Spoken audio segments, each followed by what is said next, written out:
Même s'il reste 2 matchs à disputer, c'était bien le clap de fin pour la majorité des équipes de Super League en cette saison 2012. Une 22e et dernière journée qui voyait ainsi s'affronter la formation de Yengel, coachée par Michel Clark, et celle de Mouli, entraînée par Félix Tagawa. La jeune équipe de Mouli Sport, qui jouera la saison prochaine en PH Grande Terre, a réalisé un début de match intense. Et si Yengel ne se trouve pas mené en ce début de rencontre, c'est bien grâce à un Unemoa décisif dans les buts des nordistes.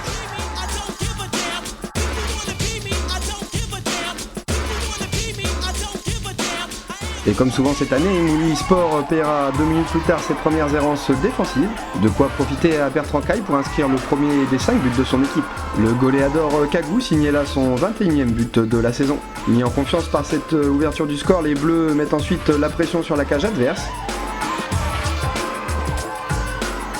Et à force de subir, Mouli craque une seconde fois, bien lancé en profondeur et à la limite du hors-jeu. Jefferson Goup profite d'un mauvais placement du gardien de fortune Kitcha pour doubler la mise.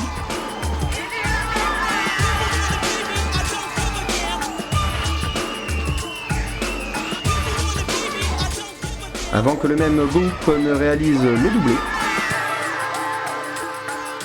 On joue la 30e minute de jeu et cela fait 3-0 pour Yengen. Dur pour les protégés de Félix Tagawa qui prennent l'eau défensivement.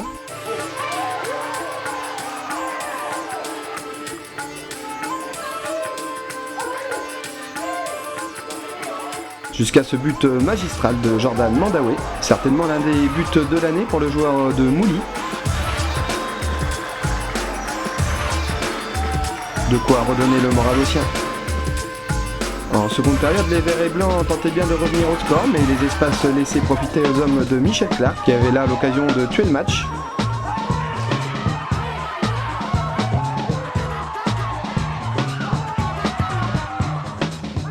Ce sera chose faite à la 71e minute de jeu, avec une reprise signée Miguel Kayara suite à un corner mal repoussé.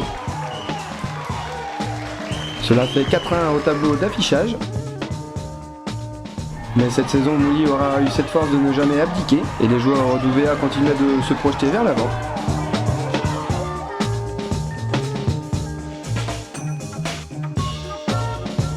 Sans réussite malgré tout. Finalement, le dernier mot reviendra à Bertrand Caille qui consolide ainsi sa place de meilleur buteur de Super League. Score final 5-1 pour Yengen. Autre joueur à l'honneur en ce samedi 1er décembre, Patrick Wajoka, l'attaquant de Roanono étant élu joueur du mois d'octobre et recevant son trophée juste avant la deuxième rencontre de l'après-midi au stade Noumadélé. Face à Roanono, Tiga qui jouait sa dernière chance et qui n'avait d'autre solution que de l'emporter pour espérer se maintenir.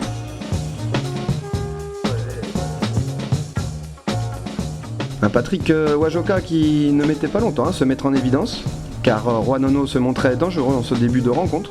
Tigasport réagissait et rentrait progressivement dans le match. Bien lancé en profondeur, François Wayenech servait idéalement son capitaine Victor et Athénée, mais le portier IA a sauvé les siens. De son côté, l'équipe de Moïse Mossé pouvait elle aussi compter sur un Maxime Kissine des grands jours.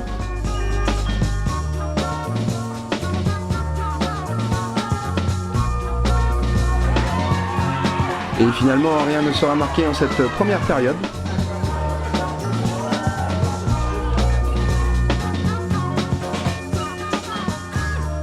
La seconde mi-temps, elle, sera une histoire de penalty. Et à ce jeu-là, Victor et Athénée ne tremblaient pas. 49e minute de jeu et voilà Tiga qui prend les devants. L'équipe de Lifou n'avait plus d'autre choix que de prendre davantage de risques pour revenir au score. Les Dréhou s'exposant malgré tout au contre, dans un match qui allait alors dans tous les sens.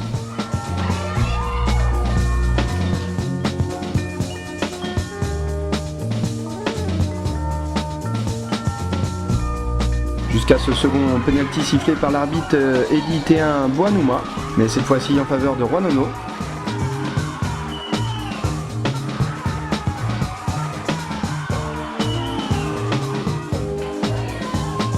Noël Amou s'élance, mais sa frappe est magnifiquement stoppée par Joseph Kissine.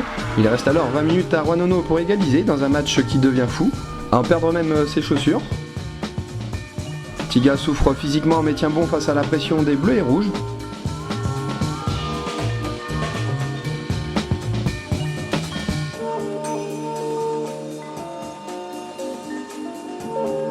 Jusqu'à la 76e minute de jeu et cette frappe bien placée de Paul Atrewe. Un but synonyme de descente pour Tigaspor. Le score ne bougera plus et la barre du capitaine Atrewe sera la dernière action d'un match plaisant. Score final, un but partout. Au classement donc, Mouli, Bako et Tiga sont relégués en PH Grande Terre. Roanono a donc assuré son maintien alors qu'il lui reste toujours 2 matchs en retard à jouer. Le premier au stade Nassé de Lifou contre Bako, ce sera le week-end prochain. Et le second le samedi 15 décembre contre l'AS Cougnier. L'occasion lors de ce dernier match de la saison de remettre le trophée à l'AS Magenta champion 2012.